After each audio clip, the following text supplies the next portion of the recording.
asambleas, que es el órgano que se le ha llamado coordinadora, es un número perfectamente válido. Yo creo que además tendría que ser un órgano en el que hubiera un número suficiente de personas para que pudieran trabajar colectivamente, pero que además permitiera cierta flexibilidad. Yo creo que la docena podría ser un número adecuado.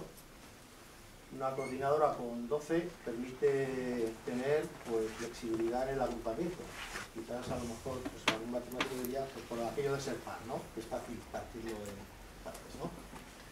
Y que por tanto esa coordinadora asumiera esa tarea entre asambleas de elaborar, de recoger, de trabajar todas esas propuestas. Yo creo que la propuesta que ha mencionado el compañero es una de ellas, quizás una de las primeras.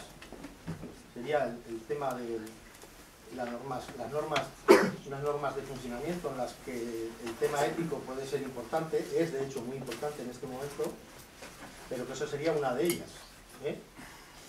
Y una de las primeras tareas que tendría que acometer para que luego en las asambleas poder ser efectivo es elaborar unas normas de funcionamiento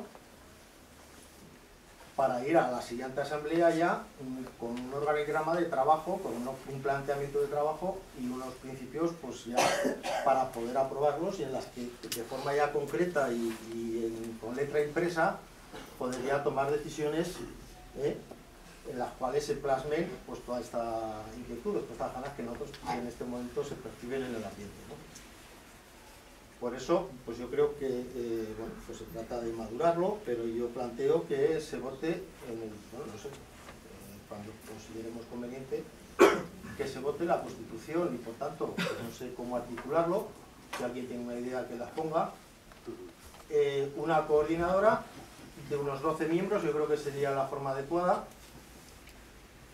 para que entre asambleas haga ese trabajo de elaborar el código ético y aquello para que luego en las siguientes asambleas se vaya aprobando y dando